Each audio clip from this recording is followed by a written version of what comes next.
Shirt show. All right, let's go. Shirt show! Talking shirt! Shirt show! Talking shirt! Shirt show! Talking shirt! Shirt show! Shirt, man! All right! Episode 171 of Shirt Show. We're talking with Amber from T-Shirts for Hope in Georgia. Let's go! Fashionably late. You okay? Yeah, it's just busy as fuck, and I had to get out some SEPs and stuff before I got on this. So I saw you needed help this week. Did you find anyone? Normally we would say like, what's going on? But like too much is going on. Like we're slammed right now. I had to fire somebody, and then, yeah, we need just extra hands. Like I need to hire a couple people, and it's just, yeah, it's awesome. Yeah. We always say it's a good problem to have, to be busy, and you'd rather be busier than not busy. But yeah, there comes a point where what would you say? Like too busy, maybe? Is that the right? I think the problem is that we were slower for a while. And when we let certain people go, we were like, oh, well, we don't need to hire someone else right now. It's fine. And then all of a sudden it was like, hey, fuckface, you're busy. Mm-hmm. So like we got super busy, and then we had an employee that we were having issue with, and we decided it would be better to let him go regardless of busyness. So we let him go, and now we're like, okay, cool. We got this like team that's working out really well. But then we got hit with like a ton of orders, and everybody's like, I need it now. So it's like, yeah, we're just swamped with that. And then Brian, who does like art stuff, is out of town, and that's fine. Like he was all caught up on everything that we would need to do while he was gone. But like I said, everybody's ordering, and they're like, I need it now. So like I'm in there doing the SEPs, sending them to the eye image. And, then I'm also popping out in the shop and like pulling shirts, folding shirts, whatever I got to do. So it's like, it's just a lot right now. Yeah. Well, I hope you get caught up so that it feels better, still busy, but just a better feeling. We are now. We just had like 4 big orders come in that were like, couple, like 1,000-piece stuff where that it's stuff like, clogs the system. Yeah. Yeah. Like it. And nothing else can get out because you're just working on those big ones. Yeah. So we've been doing that for a couple of days, couple of those, and then yeah, we're good. We're fine. It's just, it's a good stress, I guess. Yeah. Yeah. Yeah. Until like either customers start getting mad because you're missing deadlines, or you're not getting enough sleep, or you're burnt out. Like there comes a point where you're like, okay, wait, we just can't do anymore. I just feel like everything that could have gone wrong went wrong yesterday, and I had a rough evening. I was just like, nope, don't want to talk about anything. Just want to sit still, watch a movie. Yeah. I made dinner. I was just like, I'm just going to do this, go to bed early. Okay. Start fresh tomorrow. I fucking think so, I guess. I don't know. I had no choice. What'd you make for dinner? I saw on Instagram somebody made, you can buy like the Texas toast. That's like garlic toast, like already done. You just got to bake it. So you bake that. And then when that's done, you take a spoon and you like mash the top down in on all of them. And then you put like meatballs in them, and then sauce, and then melt cheese on them, put it back in the oven. Mm-hmm. So it's like a, kind of like a meatball sub garlic toast thing. It's pretty good. That you ate with like as a sandwich or a fork? No, I just like picked the toast up and ate it like it was fucking like avocado toast, but with meatballs on it. Okay. Well, it wasn't bad. Wasn't bad. Reminds me a little bit of Quiznos because, you remember you get them. Did they go out of business? Because I don't see how they could have. I feel like Jersey Mike's ate them alive. Really? Is that what happened? I don't know. I see Jersey Mike's everywhere. I don't see Quiznos. Does Jersey Mike's heat up their sandwiches? I think they do toasted. I don't know. Didn't they just buy fucking Subway or whatever? Weren't we talking about that? Weren't we talking about that in maybe. I thought we were talking about that when we were in Chicago. I mean, I might be wrong. Someone said that, and I was like, oh, that's weird. Jersey Mike's buys. I might be wrong. Subway.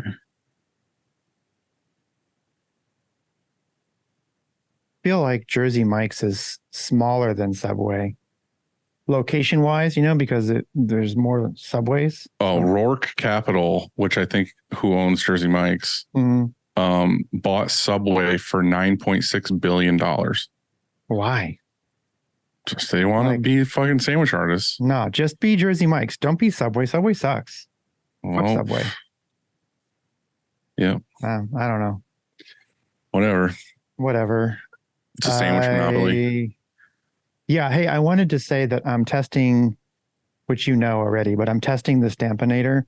And I want to know what people think, like some feedback. So if you have a Stampinator, comment on YouTube or something like that and let me know what you think of it, because does it help you? Does it slow you down? If it does slow you down, is it worth it?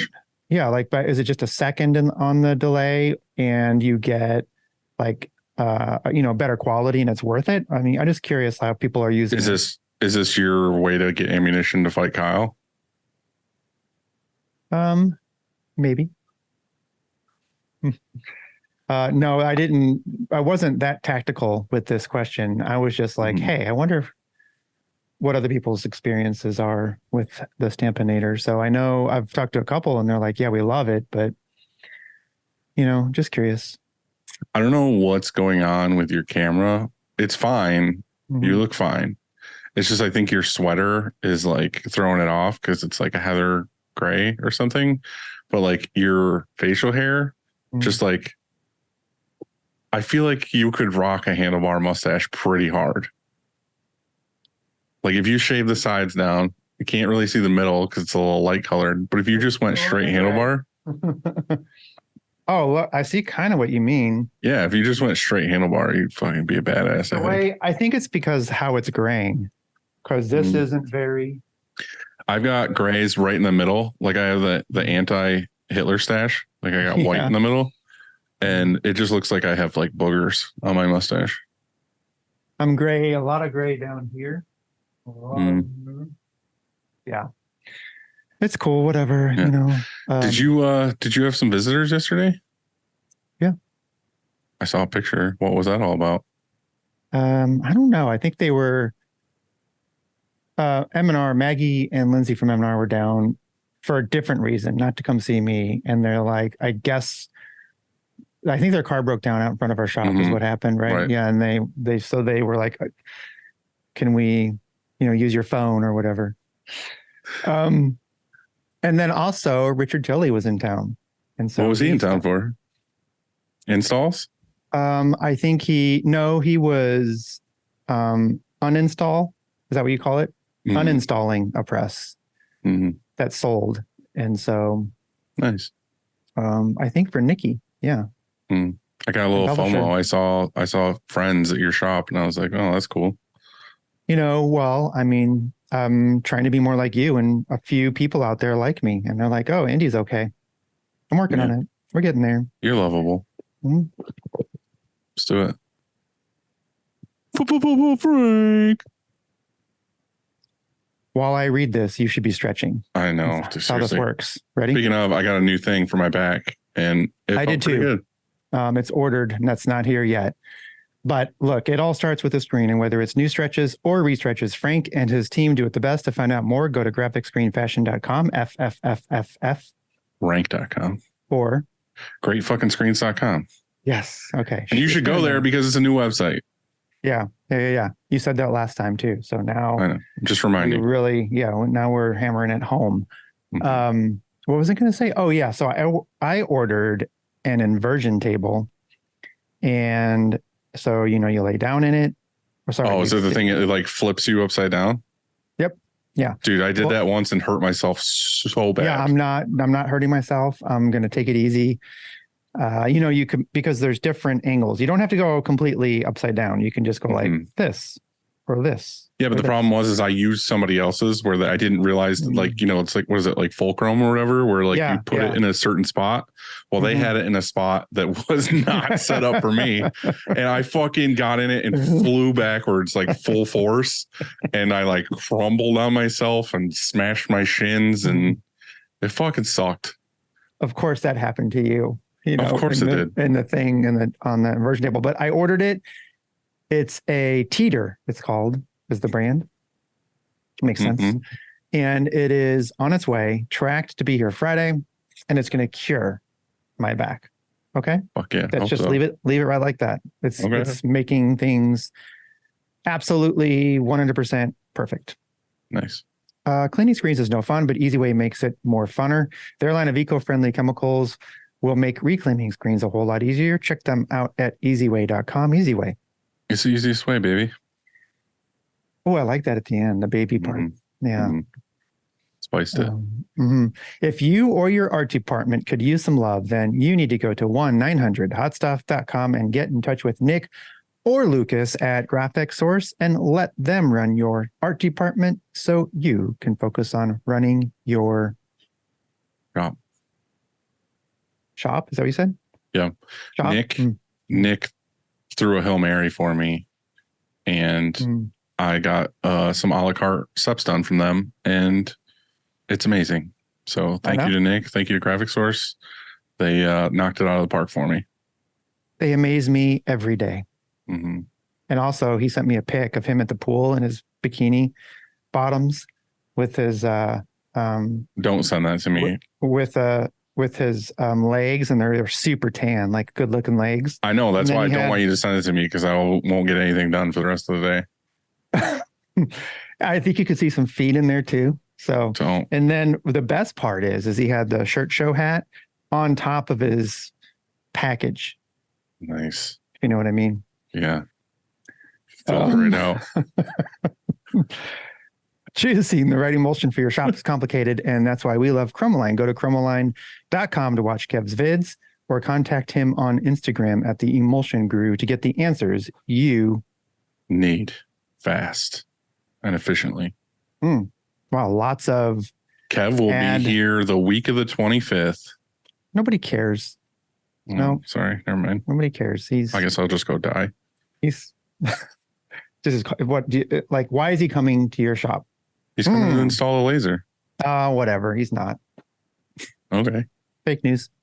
Mm-hmm. Well, that's neat. Mm-hmm. And then we're going to take a road trip up to Tony Fish Tiny. Oh, is that how it is? Tony Fish Tiny? Is that what it is? Mm-hmm. All right, man. Well, look, if you're not using DTF or screen print transfers in your shop, well, you should be. Oh, that's a G version. Yep. Duh. We have partnered with Howard Custom Transfers to get you the transfers you need fast. Check them out at howardct.com.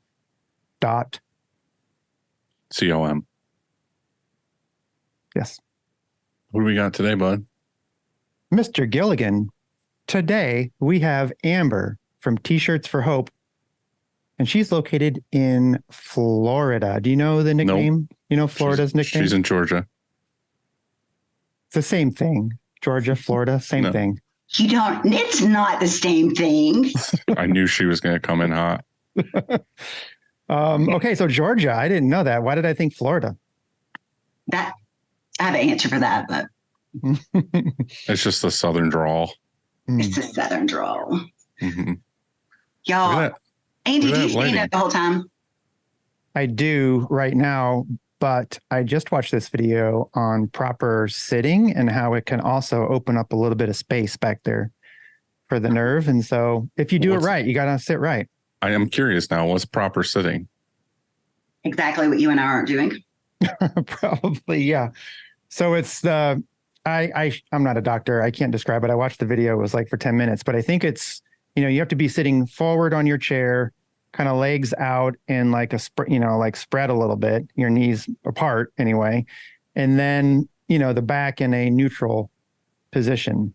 So like straight up posture, but legs open, like you're in like stirrups. Yeah. Yeah. That's why I bought the saddle chair, and I fucking hate it because it crushes my balls. What is a saddle chair? It's a stool, but it's like the seat on it is like a saddle, like you're like on a horse or whatever. Okay. And it's got like the thing in the crotch area, so it makes you spread your legs. Yeah, that's you're supposed to do that a little bit while you're sitting. Yeah, and it sucks to sit in all day. Andy, I think his chair is exactly what you're describing. Yeah. Yeah. Okay. Well, so I'll send you mine. You can have it.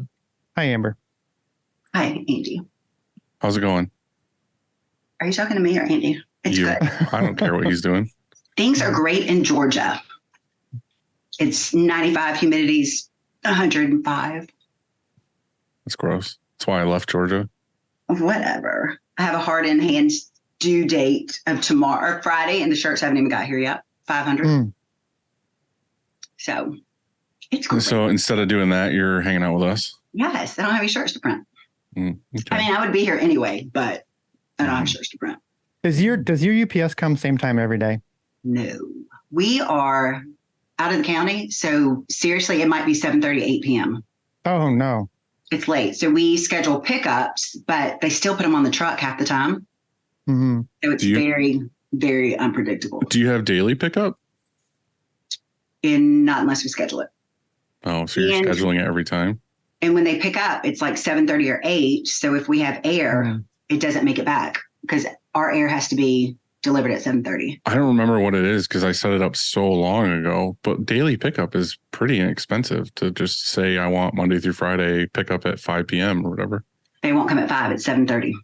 I know, but I'm saying if you set it up like a business, I think you can more throw some weight around and be like, I would like deliveries at like noon and I would like pickup at 5. Maybe it depends. Go ahead, Andy. I was just saying maybe it depends where she's located though, because it sounds like it's pretty far.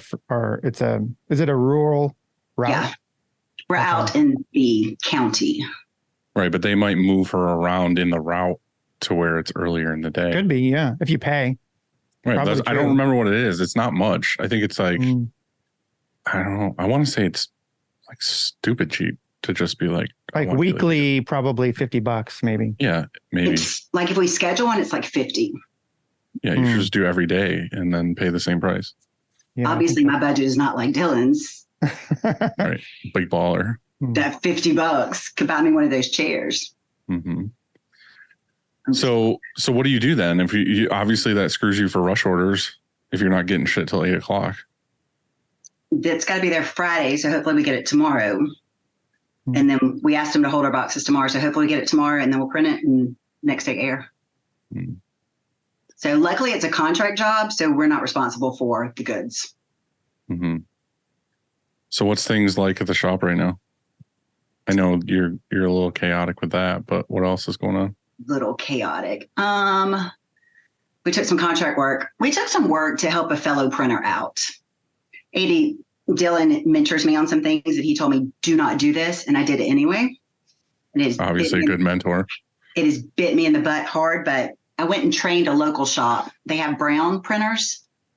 Anyway, I thought I would train them and they would be great. And they can't figure it out. So recently they called and said, can you run a big job? It's like, I don't know, 3,000 pieces. And I'm like, sure, thinking it was one job, 3,000 pieces. It's like 24 jobs and like ink change every 72. It's horrible. But anyway, so I'm not very good at saying no. So that's what we're doing. Speaking of not being very good at saying no, tell us how you got into printing, Amber, because you started doing something else and then found printing. So tell us about that. I start extremely ADD, hated school, did school. I didn't drop out. I just quit going, decided to be a flight attendant, flew through Hurricane Opal. That was not a good experience. Decided to go back to college, went into teaching, special ed. So I started teaching. Fun fact, I found a murdered man underneath my trailer my first day of teaching. Okay. You have to dive into that a little bit. You can't just skim over that. Oh, gosh. So that's where I got anxiety. Like I was a never anxious person. Taught the projects, the kids, the principal's like, hey, drunk people sleep under your trailers. So just knock and say, it's time for school. What do you mean trailers? Like, I'm in Georgia. Come on.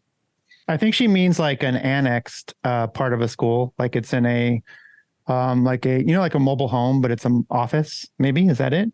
Yes. It's like a trailer. It's like a mobile unit, portable classroom. Yeah. So there was just a dude that was homeless sleeping under there and just No, decided to die. He wasn't homeless. It was a bad drug deal, and he got stabbed by the 3 white horsemen, and they stuffed him under the portable classroom. The bad thing is I was there the day before when it happened, cleaning, decorating my room. You were the stabber. I was, no.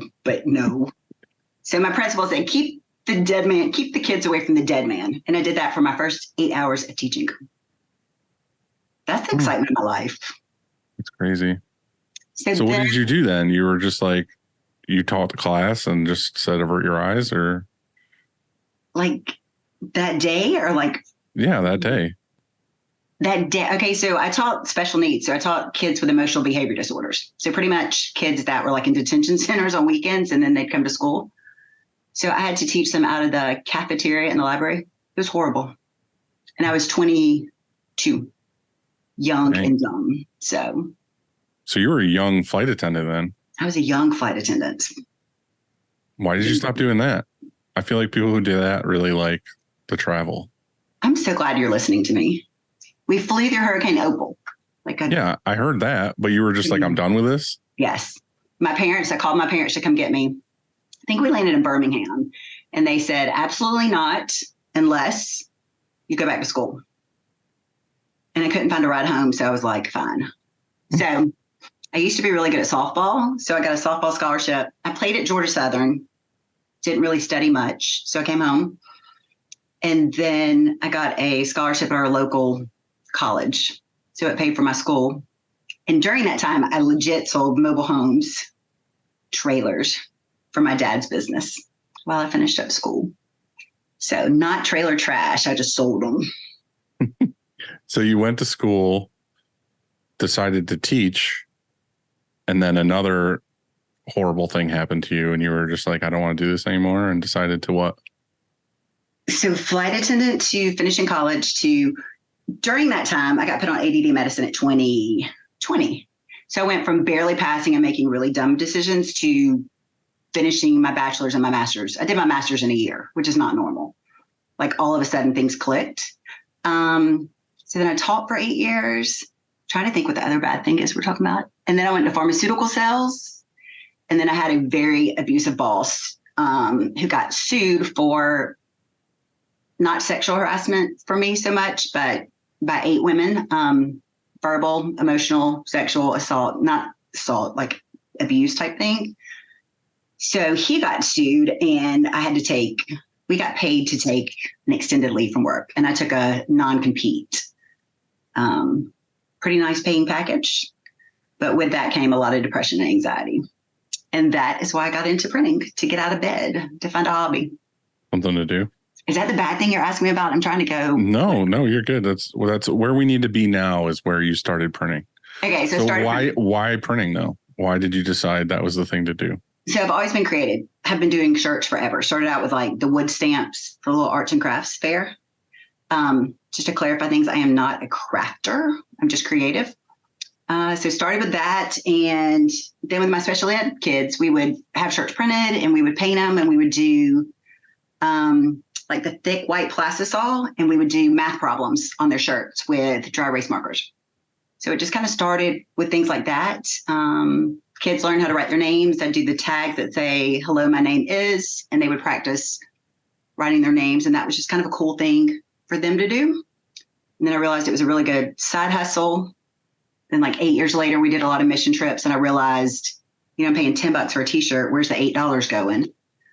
I want to send that to the missions and help orphans not become prostitutes. And then when I had the rough situation with my boss, that's what I wanted to do. So I picked it up as something to help me get out of bed, but a way to have a side hustle. I raised homeless kids for about 8 years. We had 4 boys we raised.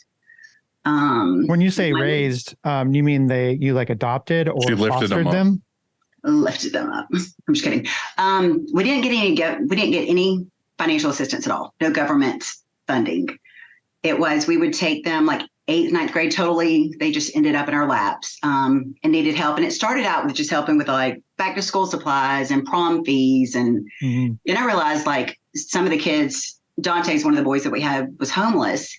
He couldn't get a license or anything because his mom wouldn't sign off on anything. She wouldn't give him his birth certificate. So I got involved with like the homeless network and learned all about food stamps and bus passes. And so we had Jeffrey live with us for like 2 years straight, 9th, 10th grade. And then he dropped out and he has a job. Jaquan now is getting his master's degree in college. So he lived with us off and on. He lived in a very unsafe atmosphere. Mom, a lot of drugs coming in and out of the house. So they would live with us when needed. We did Dollar Tree drug tests. So they had to be not high when they stayed with us because they shared a room with my youngest. And then one of my children that just made dumb decisions he was in military college at North Georgia and took a picture of his instructor's butt and put it on Snapchat. And it was like a way up general in the Army. So the guy pressed charges and it counts as a sex crime. We went through like 2 years of court on that and got him back into school. And then he plagiarized and got kicked out. And now I think he's cooking hot wings downtown Atlanta. So he got involved with some gang activity. So we just had to cut it Break off. ties. Yeah. So the T-shirts for Hope, you have this shop that prints T-shirts for fundraisers. I'm trying to think the connection, or for, you know what I mean? Because you said $10 T-shirt for a mission, and where's the $8 going? And so is the T-shirt for Hope a nonprofit or is it for profit? What is it? Okay, so we're not a nonprofit because it was way too much paperwork and way too many people to tell me what to do, in all honesty. We looked into it and then we had to have a board, and I don't want to ask people where I want to give. I just want to give however it pops up. So we didn't do a nonprofit. And then once we got the name, I couldn't come up with anything else. We have a origami bird as my logo, I guess. My grandmother had an aneurysm and was supposed to die. And in the Japanese tradition, you fold 1,000 paper cranes for Hope, and she lived. And that's just kind of how we went with Hope. So the big thing with the Hope is that it got me out of bed just to realize that life goes on. Gave you some purpose. Yep. And that's all I needed was just a little bit. And so now I'm not good at making money at all. I'm reminded. But well, what did you guys start with? Did you just go out and buy a manual and a dryer? And okay, so my dad drove me to Atlanta. I was going to buy M&R manual, like with the paperwork in hand and a check in hand, and the kind guys there totally blew me off, like would not pay me attention at all. There are some M&R guys I like now that I've been doing this for a while, but the ones I met in Atlanta totally ignored me. So I walked over to Rock, which is not like me at all. Like I wanted the guy in the khaki pants with the button-up shirt that looked just like my dad. So totally spoke through me. But I went over to Rock and saw that, and I'm like, that's not me. Like fluorescent green, loud music. I think Ryan was playing a guitar at that time. It was just not me. Like just no. I mean, it wasn't Georgia at all. So I went back to M&R, and the guy was talking to me. My dad's like, it's her pocketbook. I'm just the driver. And the guy just continued to talk past me. And I'm like, okay, Dad, let's try it one more time. Just me. And I went over there, and the guy goes, can you hold on for a minute? And he left and went and got something to drink. Just left me. And I'm like, that's it. So anyway, went over to Rock, went to buy the manual. We're looking at it. Brian Richards asked how old I was. And I think I must have been 40 at that time. And he asked how many shirts. And I was like, usually like 500 a week. And he said, I don't mean to hurt your feelings, but like, that's a lot of shirts to do manually. So pretty much I'm like, great, I'm out of shape. And so my dad heard that. My dad's like, let's look at the auto. And I'm like, no, I want a hobby. Like, I just want to get out of bed until I go back and find a job where I'm making lots of money. Yeah. Anyway, I left with the auto. And then my auto got stuck during a storm. So I bought a manual Riley Hopkins. So I started with an auto. I bought an auto, but I started with a manual for like 3 months. And I didn't know how to print. I hired somebody to come in. Had no clue. And then I just learned. So you went in for a manual, bought an auto, but then ended up with a manual anyway because the auto wasn't ready Yes. or got lost or stuck or whatever it was. It got stuck at sea from Portugal. So during that time, you hired someone to print for you. When did you get in there? Because you do it all now. I was in there the whole time. I had no experience screen So you just shadowed the person you hired to come in for a week. And then he came in like 1 or 2 nights a week from like 9 till midnight. And then I just watched a whole lot of YouTube videos. Mm-hmm. And I tried a lot of things and failed at a lot of things and asked a lot of questions. I think that's a great way, though. I mean, just get your reps in and, set up a job, print it, whatever goes wrong, problem solve. And so yesterday, my mother came over because I had to print out a shipping label for her. And so she gets there and she, before she got there, I said, "Hey, Mom, can you forward me that email?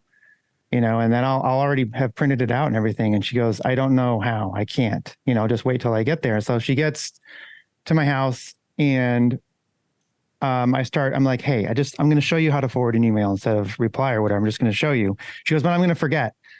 And I said, "Well, here's the thing. Like, there's only a few options. It's just a problem solving thing. And so you're going to be fine. Like, and you can always go back." Yeah. And so get in there and there's these few options. One of them's reply, one of them's reply all, one of them says forward, and just hit that. You know what I mean? So we just walk through the steps. And so even if she forgets, I said, just do it anyway. Just hit some of the buttons and then back out. So my sending out random emails to people. But I guess the reason why that connected, with printing and everything is that you just have to, I think sometimes it's better, just to be on your own sort of and winging it and figuring it out and problem solving and, learning like that. Then all of a sudden, almost even on a manual too, before an auto, because so much, by the time you're through it. So maybe it was a good thing. Yeah. I think not having anybody there to help me is why I learned so quickly. Because usually, like when you get stuck, like with your mom, she had you to help her do it. I had nobody. I sat on that floor and cried all the time. Like I joke about it, but legit, I just sit there and cry. I think the truth is, I was going to say we all do that. People are like, "How are you?" I'm like, "Great." I mean, better than yesterday, but. Yeah, that's all we can say.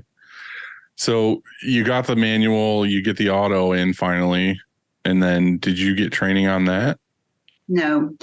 At that time, rock was being sold through Rynet. So the guy came up, just set it up. I think we got maybe 30 minutes. Pretty much he showed you start, stop.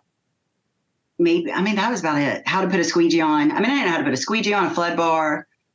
Clearly, I still have problems with angle and pressure off contact, but none of that. So it was literally, I think the first month I probably left it in loose or whatever, where I walked around them manually, did all the colors and the flash. I wouldn't say the first month, maybe the first week or two.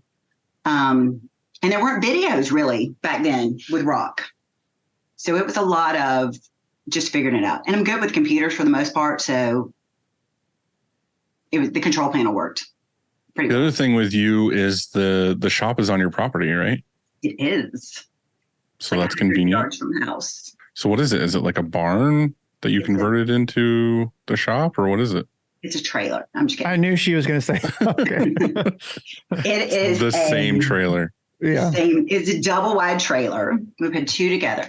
No, it's actually a double boat barn. It used to be where my dad had his pontoon boat and a speedboat. And so I would get out of bed. He turned it into it was just kind of it was going to be for my manual, and then he was going to keep his car in there. And then we bought a big press, and now it's a full blown print shop. Mm-hmm. So it's awesome. I get up and walk to work and come home when I want to. Right. So here you are, a woman deciding to start a screen printing shop in a barn converted, and you dove right into auto. How, I know you're a creative and you want to make shirts and all this other stuff. How did it go from being a hobby to get out of bed to, hey, I have a business now? I bought an auto and I had to make payments. That's legit it. I mean, I got the auto with the dryer, with the compressor, the whole, however, $100,000 I spent. So the stress and pressure of having to make a payment forces you to make sales? Yeah, pretty much. There was no option. Like I had to pay the bill. So, and then once I started going, I mean, I loved it and just, getting to meet people and just getting good at printing was, I guess that was the best feeling when I like legit printed back then when I was printing on vellum, which I'm still printing on film. Don't hate.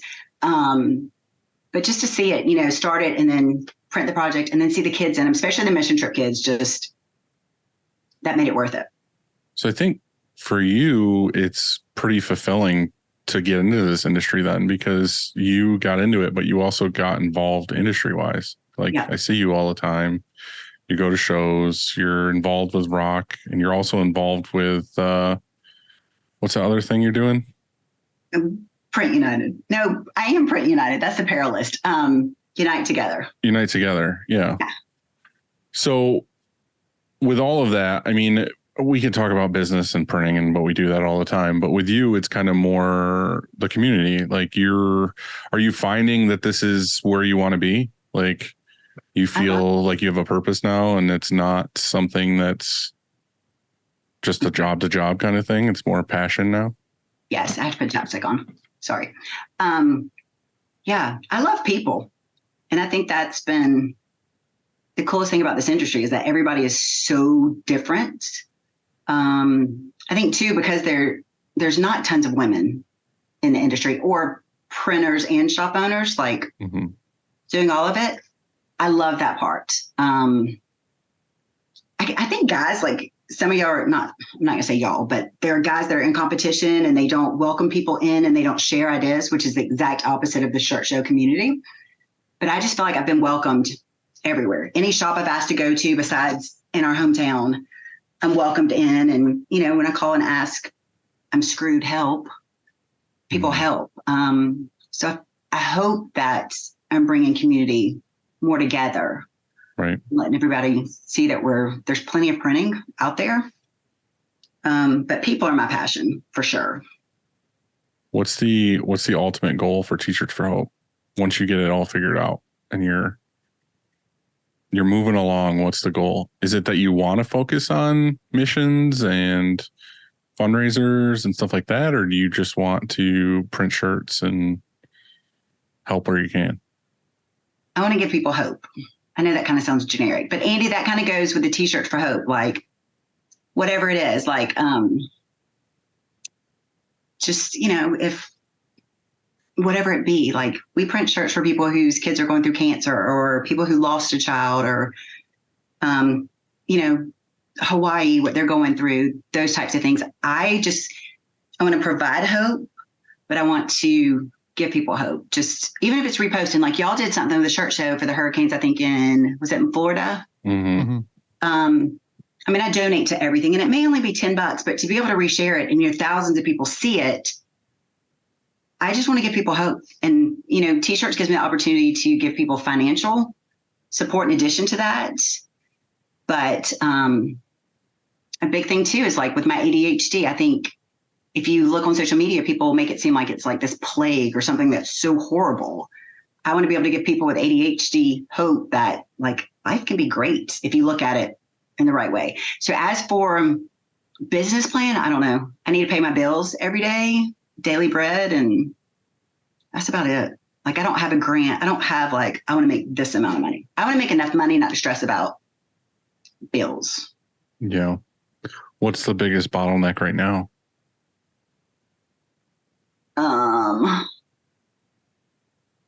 Me not saying no. I'm just kidding. That's a big part of it. Is I say yes to. Don't say just kidding, because that's our biggest thing that we talk about. Is that you say yes to everything, and then you get screwed. I get screwed. Dylan tells me, Dylan, what are the words? Stop taking those side twisted. There's a couple F-bombs in there, I know.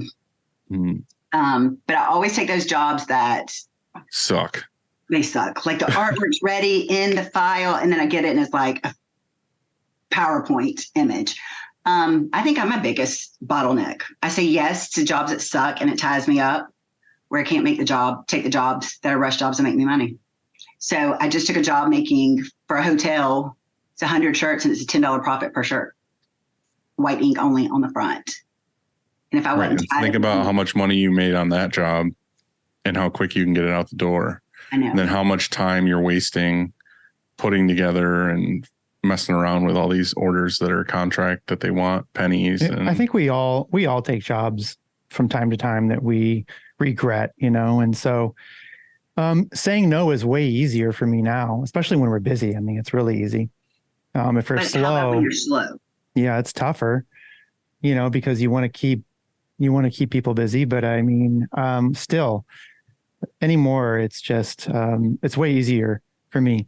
I noticed so one thing is, how do you guys handle sponsorship requests? Like both of you, Amber and Dylan, we got, because a lot of times we get an email or even a phone call or somebody comes in and they say, hey, can you donate some shirts for my thing?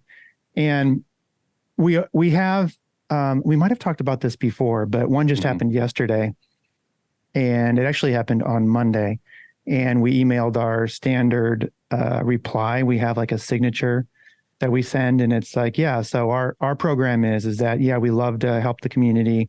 And how we do this is we just sponsor a free back. So you get a one color back for free.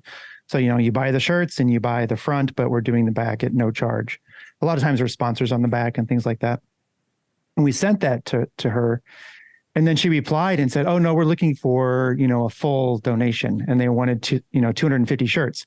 I don't know any shop in America that's going to just donate 250 shirts.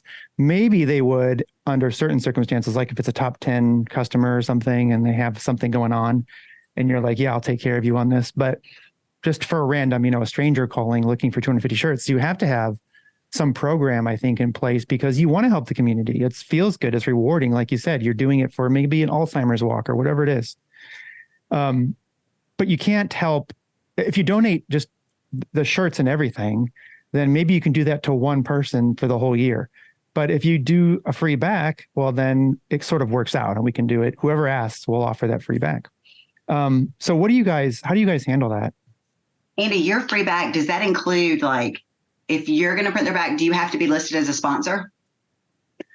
We like logo inclusion. Sure. I mean, they don't ever have a problem with that. If we say, hey, you have 10 logos and then we're going to be one of them, they usually even offer that up. But yes, that's one way to do it. Dylan, you going first? I generally say no, to be honest. We have a couple where, like you said, someone will call and say, hey, we want like the whole thing for free, whatever. Are you willing to sponsor? That's always like a guaranteed no. But we did have one a little while ago that was for a customer that we work with a lot. And they were like, hey, are you willing to sponsor this? Whatever. It wasn't that many. I think it was like 50 shirts or something. But it was for like a side project that they were working on. It wasn't like for them specifically. And yeah, I printed the whole thing. I donated the shirts, the printing, everything. I was just like, yep, see ya, whatever, 50 shirts. Because for them, I was thinking of Andy when I did it. And I was like, I just want to make them happy. Yeah. But generally I say no. Like people are like, if they want to take money off, whatever, I'm just like, no, I'm not interested. I just don't want to, because I feel like it's too much anymore. Like it's too, I don't want to say cry wolf, but it's like everybody's just looking to get the best deal. Yeah, it's but not like a genuine, I need this thing. It's always just like, give me money.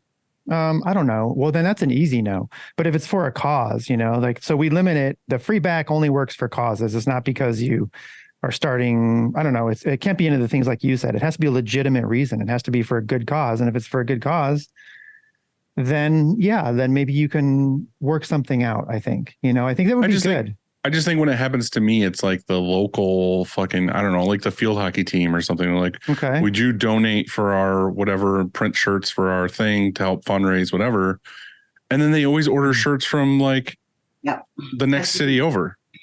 They never order the shirts from me. They get them from somewhere else. And it's like, no, fuck you. I'm not donating like $200 to your cause. And then you go get shirts printed somewhere else. Like that's the dumbest thing ever. Amber, do you have any better stories on how you do this? I'm just a dick. Sorry. Yeah, I am not. We do a lot of, so as for like, on a side note, discounts, I learned really quick, don't give a discount on a first order. So I always tell people like, here's your price. On your second order, I'll give you a discount, because I would see so many people jump printers. We will print, like if people provide shirts, I'll print them for free. But as for apparel, like I can't afford it. But I'm really good at working with people, especially like nonprofits and stuff, or people. We do a lot with like the Children's Miracle Network, and people will come and say like, hey, can you print this? And I'm like, let me see your sponsors. Why don't you go to them and ask if they'll give this amount of money towards T-shirts, and then we'll print them for free. And then in addition to that, we'll make a donation. So I feel like with my customers, I help teach them to get more sponsorships, whether it's T-shirts being donated or whatever, than just giving. I don't have the money to just give. I mean, if I did, I probably would, but I think in your scenario, you're in that world more than me and Andy are, because you're in the whole, like your bread and butter customer is the people that are constantly looking for sponsors and help for donations and causes and all this other stuff. So it might be a good idea to have some kind of business plan as to this is how you go about getting donations to get your shirt order. You know what I mean? Like if you had a program like, hey, we want to be this provider of shirts for you to do this. This is like a step-by-step way to get shirts made through donations. I know that like crowd fundraiser or crowdfund or something, it's kind of like Custom Ink. They do that, but I mean, they mark the prices up so much. That's one of the things, like you're paying $25 for a T-shirt and you're making 10. And I'm like, charge 15 and you're still making 10 locally. I should look into that though. I just think that if you did that to where it's like, okay, yeah, you're spending, even if it's $30 a shirt or whatever it is, like the whole reason is because it's for a cause. It's not like you should buy a cheap shirt, pay a cheap price.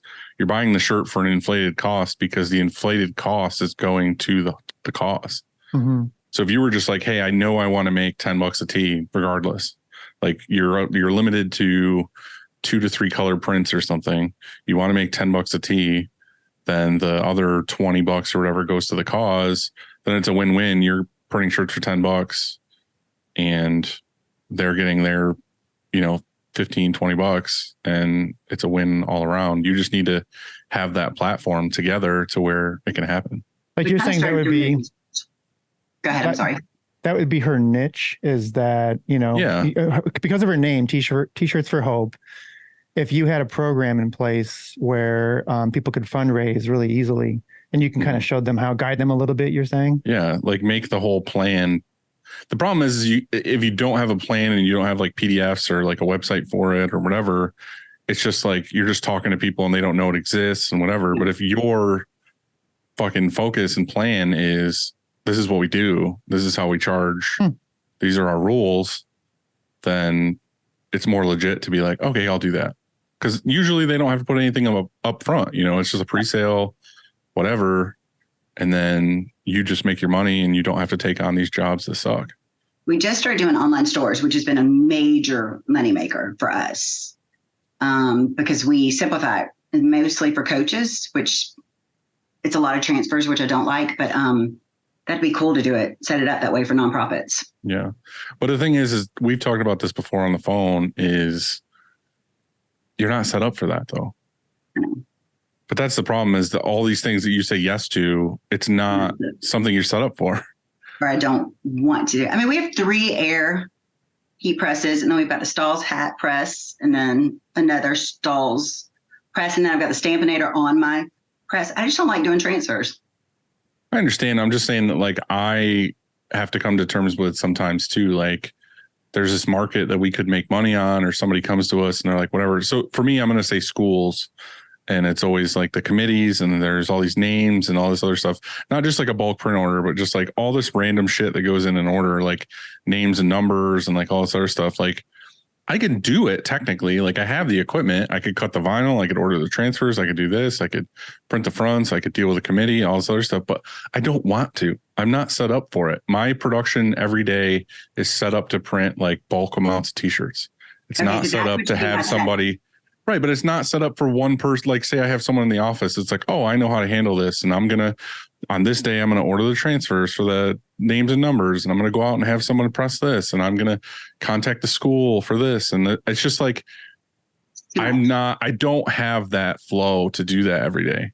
So that's where I say to you, like, yeah, I could do that order, but realistically what it's going to do is just gum up my whole day, because I could be printing a bunch of other shirts, but instead I'm farting around trying to get this order organized that we're not set up for.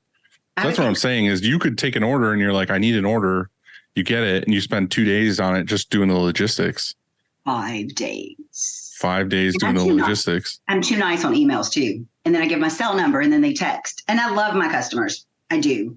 But it's a lot. I mean, I'll get text at 11 p.m. and it's like, I'm not good with my boundaries. But wouldn't you rather say, hey, this is what we're going to do. We're going to take this order for this fundraiser. Yep, and done. On the 10th day, here's the order, print it, send it out. You made X thousands of dollars on an order. Yes, that would be great. Goal ideally would be for the fundraising, yes, to be able to help people, but to have one contact person that says, or through a system, here's your shirt, here's the breakdown. Right. That's where I do great. Give me a UPS box. I will print thousands of shirts. I will box them right back up, label them, ship them out. Right. I'm quick. Well, me and Andy have talked about this a bunch of times before, but if you came in with rules, like I said, if you're like, we can do this thing, it's these 4 shirts to choose from, or 2 shirts, 3 shirts, whatever you want to do. And it can be up to a 4-color print, and, like just lay out the good, better, best options. Don't be like, pick from a catalog and then we'll do 35 items and we'll do this. It's like, no, like, wearing me out. This is what we're doing.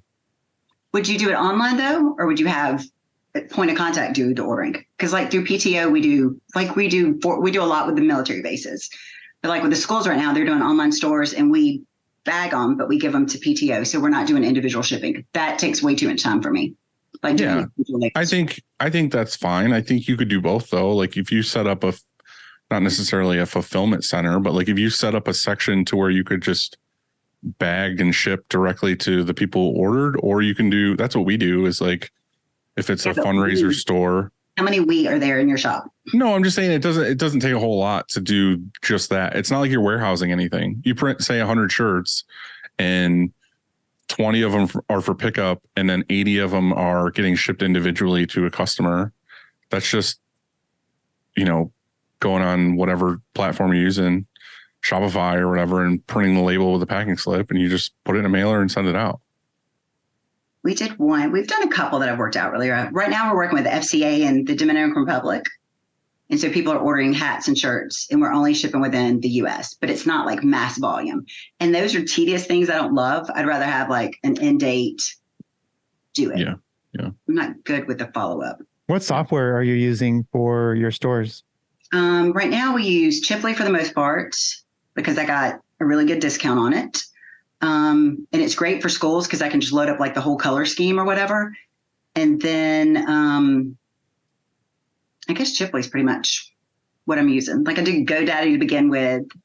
And then I think I'm gonna start doing some stuff on Etsy. Like I say, I wasn't going to, but like my designs and stuff, people pay a lot of money for that stuff. I mean, just the simple like military designs that I do. I mean, they'll download them for $15. So I think I'm going to have to ask some people who are going to tell me it's a horrible idea before I do that. Mm-hmm. So Chipley's been our stores, but I wanted to do a Shopify because I want to be able to sell like to military and stuff. I have a son that's in the military and they always want shirts and they're always sold out, all the places, because they're waiting on a third party person to do their shirts. So I'm like, I can do them and ship them like next day or whatever. And we really focus on water-based and discharge. That's probably one of our stronger things because there's so many, and not that I'm at a disadvantage being a female. With that being said, people go to the mail printers first until they find us and then they come back. But water-based, especially discharge, has been huge for us. Because there's is that because you're offering something they're not used to? Yeah. Well, and I think too, a lot of the women now, like the cricket women, I make fun of that, but that's how I started. People want the no hand feel. And in the South, there's a lot of thick white ink.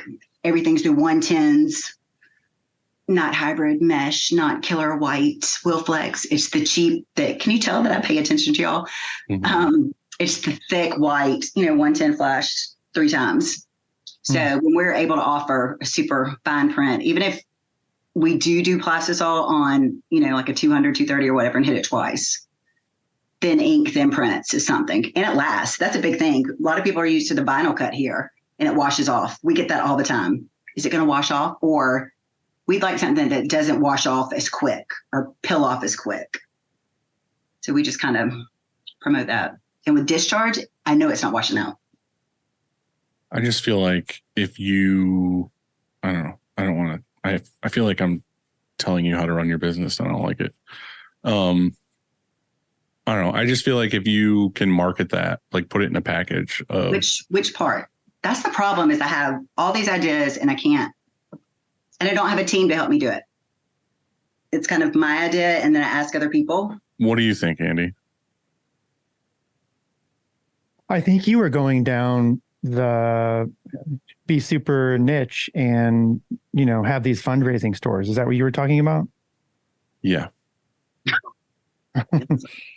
I just feel like I'm a simpler person. Like I know, but I feel like there's so many business owners, and this is totally fine, by the way. Like, this is just my opinion, but like, I feel like there's so many business owners that are just like, I have this idea to make money. I have this thing to make money. I have this idea to save money. I have this, whatever. And it's like, just do what you want to do. Find a way to do what you want to do and focus on that thing and let that thing make you money. Like, there's always like, oh, well, I could do this and I could take this order and I could also sell on Etsy. I could do this thing. I could do this to make a couple bucks. And it's like, but then you end up spreading yourself thin on all of them and you're stressed out and you're trying to figure it out. But if you were like, hey, I just want to like buckle down and do like this one thing. I would like to do direct to customer business. I love it. But again, with doing that, it's like, who's your customer? I have no idea. What's that mean, direct to customer? Do you mean like with your own designs and sell them on Etsy? And she means not contract work. No, like contract work, but dealing directly with a customer type thing. Like we're printing for Hilton next week, and it's a big order. Just like that. I mean, and that's the job I'm making, I don't know, $6-7 off of on a Gildan soft style. That's the kind of business. I hate being third party because I'm doing all the work. Goods are coming to me. We're sorting them. We're printing them. We're shipping them, blind shipping them. And I'm making, I don't know, $2 a shirt where I could be making $6. What I want to talk about this a little bit because you are a woman in the industry, woman-owned shop, doing most of this stuff by yourself. How are you feeling now it seems to be like there's a lot of things stirring in the industry to where it's more empowering. Do you feel better now? Because I know your original experience was I wasn't seen, nobody took me seriously. And now I feel like it's the opposite of that, where I feel like a lot of people are taking you seriously and you're showing off things in your shop and people are talking about. Wanting to, I mean, you do that. You make a lot of videos and you make a lot of things on this is what I'm using. This is the press I'm using. These are the inks I'm using. Like, people are looking up to you in a sense of, I would like that too. Like, are you feeling that you have a lot more say and power in things and more equal and you're a strong badass, or what? Well, now I do that. You just said all that. Thank you. I mean, I think it's cool. I definitely think I was not heard when I went to buy that press. 1,000% positive. And that was like, I think it was very empowering for that to happen. So, I mean, there's some great groups, but I think the fact that, I don't know. I mean, I love the rock community. They just took me in. Ryan being so ADD, it just kind of clicked. I mean, I know that I called him and would cry over white ink because I freaking hate it. And that's kind of how I got into water base. But I think the videos was a big part. Like, I would post like, this is what's not going right, or this is what's horrible. And then people started to reach out like, hey, we're having this issue too. And I think one of the really cool things is when I have like successful, I mean, Dylan calls me all the time, Andy, just like crying because he can't figure it out. But when I have people like call and ask me like, Amber, how do you do this? Because they're not on the press, because they're in the shop doing the admin stuff. But when they call me and ask me like, what's your portion that you're doing with your inks or the chemistry and stuff, I think that's more empowering. Right. Than any of it. I mean, because I don't do it to like, I do like Rock lets me travel with them. One, because I can't afford it. Two, I'm so excited about this industry. And it was a great mom job. I mean, my kids are out of the house now, but like, I want other women to realize like it's good money. And it's great hours. And, you know, because I mean, when do you ever hear about a guy doing cricket or I wouldn't say it's great hours. It's flexible hours. Flexible hours. And when you live on your property, it's really flexible hours. And it's me. I mean, my husband's in here now, but before it was me. So, I mean, legit, I would go work. Sunday, I work 2 hours before church. I mean, not ideal, but there's definitely a lot of flexibility. Friday night, Saturday nights when I didn't go to football games. Friday Night Lights was that red, yellow, and green one blinking on top of my machine. So, I mean, that's awesome. I love it. But I do want other women. So you never hear of guys being crafters. Like, you know, guys in reference will say like, you know, she's a crafter or a do-it-yourself woman. Like you never hear that about guys. And there's so many guys that are still doing like the transfers and stuff. And I guess I kind of I'm not like the feminist thing at all. Like I love being a woman in the industry. I think I'm not going to say respected. I think I am welcomed. But I just want women to like realize that there's so much more that we can do. But I'm definitely not that feminist one. I mean, I think being a woman in this industry is great. I mean, guys clearly have been so supportive of me. So yeah. I feel like, I don't know. I'm just happy to see that some recognition's coming around with a lot of that stuff. But I mean, I don't ever think about it though. That's the thing. Like, I don't want to get into this too much because I'm going to end up saying something to fucking cancel me or something. But well, I'm not going to cancel you because you know that. I'm just saying that like, there's a lot of like men and women in the industry that I mean, I see everyone as equals, but there's a lot of really badass women printers. Like I would never be like, oh, she does this because of whatever. I'm just saying that I feel like I'm glad you're out of that shell is all I'm saying. I'm glad that you feel like you're empowered. You have your own place. You're fucking printing auto. You're growing your business. You're doing all this stuff. And it's your thing now. Like before, I feel like you were wandering where you were like, you know, I'm a flight attendant and I'm a teacher and I'm this and I'm this. And now you're like, this is my home. I'm a printer. Yeah. Andy, something really cool is Dylan and I met 3 years ago, maybe. When was COVID? We met at Print Hustlers in Chicago, I don't know, 4:00 in the morning on the way to the airport. And I'm like, can I ride with you? Because I didn't want to ride by myself. And that's kind of one of the things of being a woman in this industry. Like we're by ourselves. Who wants to travel by themselves? I said, no, get away from me. He said, absolutely. And so I don't even know what the conversation was. I think I talked a lot. And then I just said something about like, I really want to do water based. And Dylan was like, couple F-bombs. Amber was being Amber, which is a good thing. What is the definition? I'm just saying it's fucking 4 a.m. and I'm just like trying to get an Uber to the airport. And Amber's like, what lighting do you have in your shop? What inks are you using? What is this? And I'm just like, Jesus Christ, like, please just like. And here we are. But I said, what about water based? And he probably said it so I would shut up. But he's like, stick to water based. And that's how our friendship started. And then lighting. And now we have the same lighting. And I use the water base because I wanted to go with somebody that I could call and ask. And Andy, I don't know if you know your shop, I don't know, 7 years ago, I sent a message to about dryer settings. And I don't know who replied, but they answered like 5 or 6 questions. And I'm like, this woman in the industry is easy. All you got to do is ask. And I think that's a big part of some people that complain about it. They don't ask. Like I asked Ross if I could go with them to Long Beach, if I could go to Print Hustlers. And so, I mean, when you ask, and I feel like if you give back and you're promoting and saying good things that people say yes, I think sometimes you just have to ask. Yeah. Happy to help. And I'm good at asking a lot of questions. Mm-hmm. Is there anything that you want to ask us or anything you want to touch on that we didn't get to? I appreciate everything that y'all do.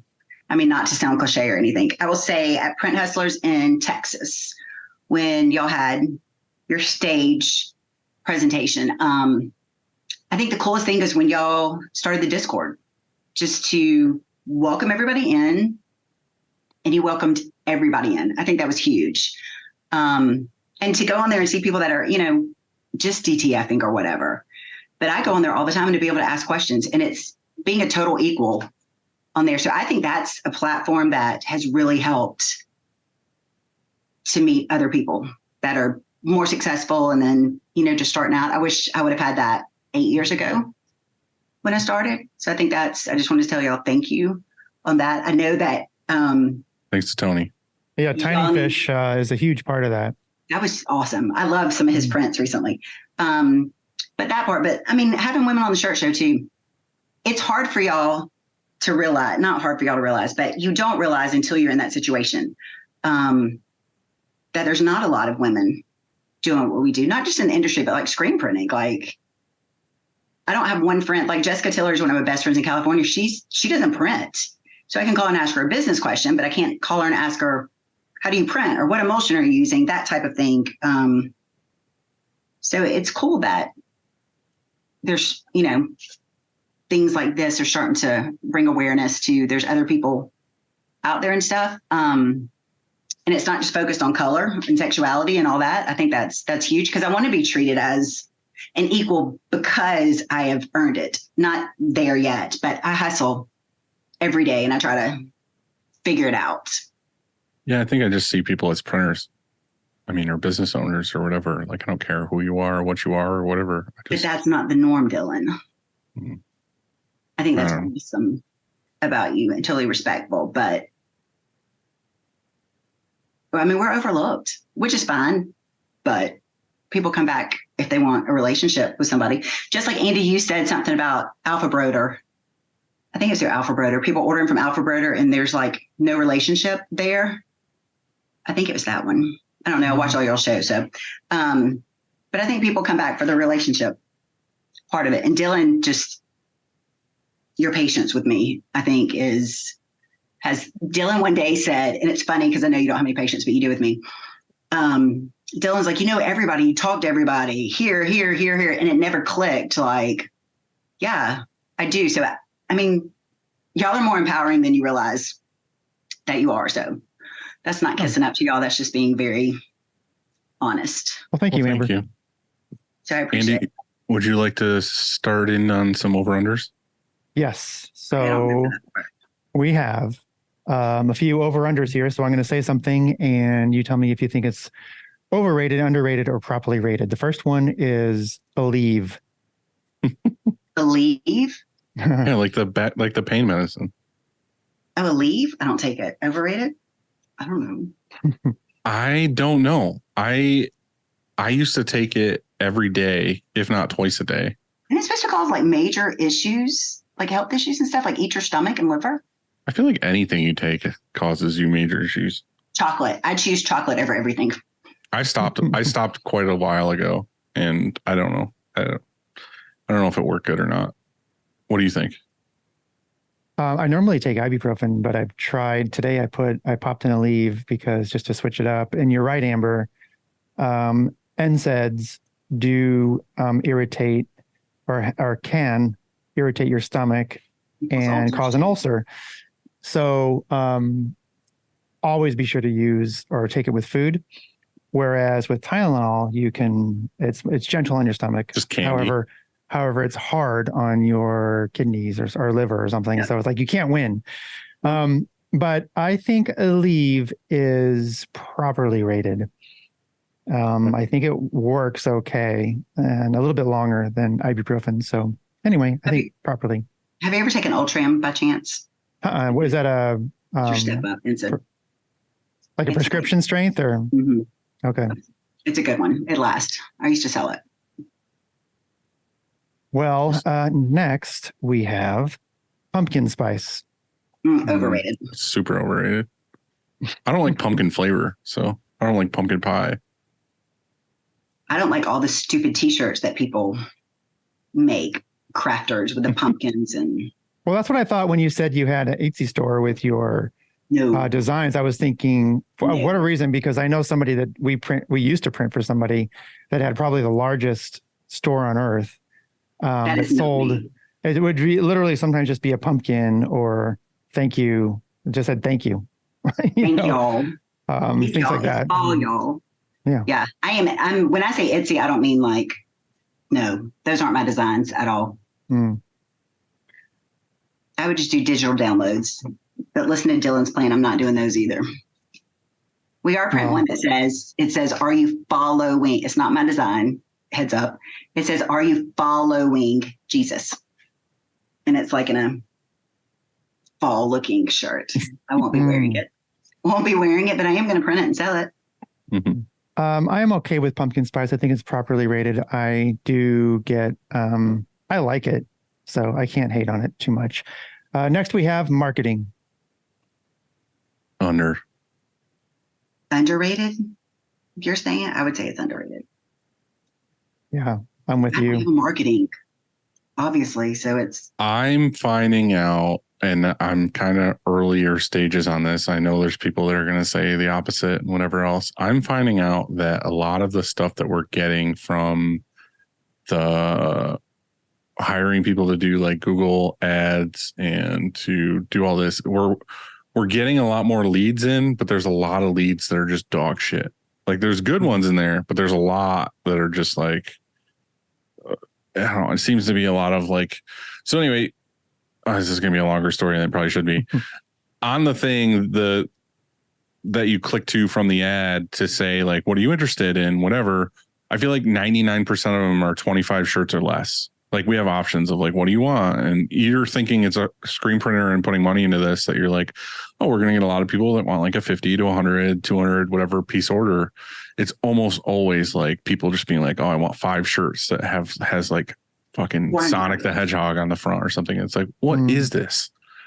So I think what we did really well that I need to get back into, we still do. It's just I don't focus on it as hard as I used to, is just like doing more of our own branding for ourselves. And it just pulls people in because we're constantly just making cool shit for ourselves. I think cool prints. I think people, Andy, you asked me if I print my own prints. I don't have any. I mean, I should come up with some, but like going on Dylan's page and just seeing cool prints, it's like, I mean, you want to watch. Yeah. Like we still do a lot of cool prints for a lot of customers. I'm just saying like we used to make a lot of stuff that was just ours. Like we would make a lot of cool shop shirts and we would, make just cool shit that we thought was cool. And then we would get customers from that because they would see it and be like, oh, I want something like that or whatever. And a high quality print. Right. Well, we did that for a really long time, which is cool. I just kind of fizzled out on it a little bit. I don't know for why exactly. But then recently in the last year, I've tried doing all this other stuff just to see, because I've never really dove into it. And I'm finding that like, I don't know. Like, I think I might want to just double down on just doing rad shit for ourselves. And then what comes in from that comes in. And I'm not just getting random riffraff. It's kind of going back to what we were talking about before of like, oh, I kind of want to do this and this could make me money and this thing and this thing. And it's like, now I'm coming back to what I originally was doing, is focusing on the things that I like to do in the first place. And I'm going to do what I like to do. Yeah. So I'm going to say underrated. Marketing yourself. Okay. So is that considered underrated or overrated? I think you should market yourself. So does that mean marketing is overrated? No, I think underrated. I think under. Yeah. I don't know. We could definitely do a better. I guess job. there's a lot of different ways to do marketing, but I don't market. I do stupid videos. they're not stupid. I don't plan for them to be as entertaining as they are, but I'm pretty entertaining. I'm going to say something, Amber, to your face that you wouldn't say behind my back. Well, I don't really say things behind people's back, but I think your videos, being honest of your day to day and just posting things daily. I know you do it for other reasons or whatever, but I think that's one of the strongest suits that you have. Thank you. I think making those videos, showing your process, showing what you're doing, showing the people that you're doing work for is probably one of the best things that you have going as far as marketing yourself. And you should do more of that. I should. I'm going to. Andy, Dylan's advice to me on one of those was, I want you to start a project and finish a project. And I always start the videos, but I never show like the end results. I'm going to start doing more. I'm going to start today, Dylan. Yeah, Okay. Tell the whole story. Next, we have Stampinator. I like my Stampinator. I do. I have a 5-color press. I hate white ink. I still had the iron, but I took it off. Stampin' Air is great. Like we've got high humidity and we have a lot of people request us to print on really cheap shirts. So it's been great for fibrillation and just giving us a smooth print. So I like the Stampin' Air. So, Did I say underrated? No comment. And then I do use a matte craft sheet of paper that we Velcroed underneath it because I don't like the shiny look. okay. That we get in matte. So it looks like we're using like a Wilflex matte ink, even if I'm using like a FN cheap fur ink, more affordable. So you're stamping right after the white and you're stamping it wet? I use it, I pre-stamp. So I put mine in reverse. So I pre-stamp my shirt when we're using a tri-blend or whatever. And then I use it as a final with the craft paper on it. So an extra revolution, what head is it in? Mine's in 5 and I just put it in reverse. So I start on 6. So, because I only have one flash on my machine. So I bought it like as my second flash because I was killing myself doing 2 rounds of white because I would have to go around twice and it was killing me. So when we added that to it, it allowed me to do 3 colors or whatever. Okay. But definitely with a craft paper. I'm not a fan of shine. I am experimenting with the Stampin' Air now, so I don't have an opinion, but I knew that you mentioned you had one, so I was curious what you thought. And I don't use the temps that they recommend either. I go way low. And when I use water base, I use the Stampin' Air and I don't run shirts through the dryer.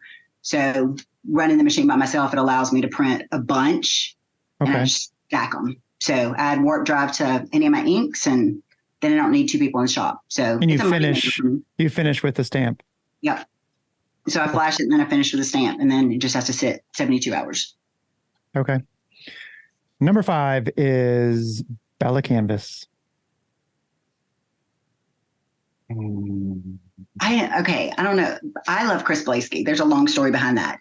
I think their shirts are we like being honest here? I think their shirts have gotten really thin. You should be honest, yes. I think the shirts have gotten really thin. The 3001 used to be my favorite. Now, sometimes I get it and it's 4 different shades of navy, missing some sleeve sewn. I think it's better than Next Level lately, but I don't love it as much as I used to. And they sell it at Michael's and Hobby Lobby. So that's a crafter store now. So people come in and ask for Bella. So I want to offer something that you can't Amber, get. all I'm gathering from this episode is that Amber hates crafters. I don't hate crafters, but I don't want people, when I say I'm a screen printer, people are like, oh, so you have the heat press. I get it. I understand. I get what you're saying. Atomic Child. But anytime crafting comes up, your fucking eyes turn red. Because I don't want people to think I'm a crafter. So that makes me kind of bougie, I guess. But it bothers me. Like when people are like, so if I say I'm a screen printer, they're like, so, oh, do you like the manual thing? All men do that. I mean, y'all don't, or people who know I have auto, but they just assume that I have a heat press, which I do, but I push buttons on it, or I manually print like with the one screen, like the crafters. I think that is something I need to get over ego wise, but it's like, I don't want people looking down on me. Nothing against those people starting there. I understand where you're coming from, but I think that's just a stigma that we all deal with. And we've talked about this on the show before, where like when I'm in my world of the industry and printing and everything else, like I'm comfortable with myself and saying screen printing, whatever. But then you get out of that. Like if you go to like a family reunion or fucking anywhere, or you're going to a business dinner with other businessy friends or whatever, and you're like, oh, I'm a screen printer. It's always like the pat on the head of like, oh, like, how's your basement? Like, how is whatever? I don't think that's just you. I'm saying, like, I feel like men get that. Everybody gets that. As far as if you're a screen printer, people just automatically think you're like hobbying. And you have tattoos. They don't think like, I even have, like customers that like have never been here or whatever. And they come by, or friends, and then they see the shop and they're like, holy shit, this is like. Well, think about when you print a boat barn. When people are like, where's your shop? But your boat barn's badass. But when I tell people I print a boat barn on our property, they're like, oh, I mean, it sounds like I'm printing in my garage type thing. I mean, I'm not, but I got to get over that. You're doing great. Get over it. Number 6 is mushrooms. That's hilarious. Nice. This is okay. My homemade ceramic vase back here has mushrooms on it. pottery vase. I just bought mushroom coffee, which I don't even drink coffee, but I bought Mushroom it. coffee. Uh-oh. Yeah. That Is doesn't that sound good. is that mud water? I don't know. I haven't opened it yet. I have like 3 boxes, probably $100, but it's supposed to help replace ADHD medicine, but I haven't opened it yet. Well, me and Andy, I feel Not like even what we're talking about, that type of mushroom. I feel like over the last year we talked so much health stuff and like about our decaying bodies because we're both falling apart. But for a while there, I was trying different like supplement things to see if like anything would like help me on my journey to health. And one of the things I got was I can't remember what it's called now. It was some mushroom thing that was supposed to give you like, like less brain fog and like clarity and whatever else. And I would take them in the morning like I would take anything else. And like it was one of those things like I took it for like 2 weeks or something. And I was like, I don't really notice anything. I don't know if it's like a placebo thing. And it's like, I don't know if this is actually doing anything. But I took one, I saw a YouTube video. It was like, oh, you should take this at night before bed because then like whatever will help you through the next day. I had some crazy ass dreams that night. So I don't know if it was because of that necessarily or maybe you got the wrong kind of shrooms. But that's what I'm saying. I kind of want to try more mushrooms. Like I kind of want to try fucking crazy mushrooms. I want to try something that like you should do it when the kids are not there. Well, obviously. Yeah, so I think we're all agreeing underrated. That's where this was headed, pretty sure. Why were you hold on, I want your answer. What do you think about mushrooms? I used to hate them. I don't know why. I just You mean like just eating mushrooms? Yeah, like gross. It's a fungus. I don't want to eat this. I don't why like regular why would you mushrooms ever to eat? Yeah. Yes. But now I I saw this YouTube video about the health benefits of mushrooms. And so I'm like, the flavor's okay. It's just the idea of it never really clicked with it. But now I'm trying it and I'm putting it in stuff and I like it actually. I don't know. So I'm part of the from it or just I don't know. I'm trying so many different things. But it's I'm team mushroom now. So I'm thinking underrated. Yeah. Mm-hmm. All mushrooms. The ones you eat, the ones you microdose, whatever, or macrodose, but any mushroom, I'm all about it. Next and last, we have 230 mesh. Love it. Did you say love, Dylan? 230 is my sweet spot. I love 230. In addition to that, I love the GSF Frank frames. I am like, thank y'all for introducing me to that at Vegas. I thought that was just the hype. Oh, yeah, that's right. I thought it was a hype. And thank you to Frank. I was asking him if I could get a discount on some frames to like do on Screen Print Live. He sent me like 20 for free. So he's the best. Yeah. Oh my gosh. She's like, if you could just tell other people, I was like, no problem. I love them. So yes, 230, I'm supposed to say underrated, right? Because it is. And with water base and discharge, it doesn't cake up. It just stays on there. I love it. I love it so much that I got free ones when I judged Skills USA in their manual frames. I put them sideways on my auto because I have like 20 of them. And Dylan's like, why are you using short frame? I'm like, because they are free. She sent me a fucking picture of like, what do I do with this thing? And she has a 2024 frame sideways with the print in it, and it's like there's like a 1/2 inch gap at the top and a 1/2 inch gap at the bottom of like, I'm like, where is your squeegee and flood bar gonna flow? Like, just don't, just set them aside. They were great. And he was supposed to notice that somebody burned the artwork upside down. He didn't notice that. He just noticed I was using the totally wrong size frame. They do side note, the 20x20 work great though. Like if you use the 5-inch squeegee, because you can print all kinds of like neck labels and just shift the screen down. I mean, if they're free, like I'm thrifty. Sure. I can make anything work. Thrifty. Us CTS guys, we can't. We have to. Well, we could if we bought a different frame or whatever, but we're kind of stuck with one frame size. So that's probably why Dylan's coming from that angle. Is like you're using film to burn screens, and Dylan's not, and so it's a nightmare having a different size if you have CTS. But 230 mesh is a beautiful mesh. I think it's like you said, it's a sweet spot. I mean, it is. I think it's the screen we have the most of. Second would be, or a close second, it's going to be 158. But 230 mesh is white. Is that like everything. That's your 158 is our everyday screen. So we can put underbases in. We can, if like, let's say you're printing black ink, we'll put it in that typically. Any color, you know what I mean? That it's by itself, that's not underbase, we'll go in a 158, but any color that's on an underbase is 230. So we use 230 so much. What are you using for your white? Well, if we're printing white and we're going to burn 2 screens, we'll go 158 and 180 if there's detail. And if it's just wide open mesh, we'll do just 2 158s and all underbases in 158. Unless there's some detail, then of course you can start with a 180, sometimes even 230, but not very often. Do you mostly just carry those 3 screens? Yes, there's one more. We do a 140 also, and that's for fleece, or something that's really, really wide open, that there's no deal. So we have, that's not true because we also have a really low, like 86, I think, for some metallics, but yeah, we don't have very many of those. Do y'all use one stroke at all? What do you use for your, like I'm doing a lot of all poly and I use one stroke. Do y'all have another ink that you love, but it's got to have stretch? We print on Nike a lot.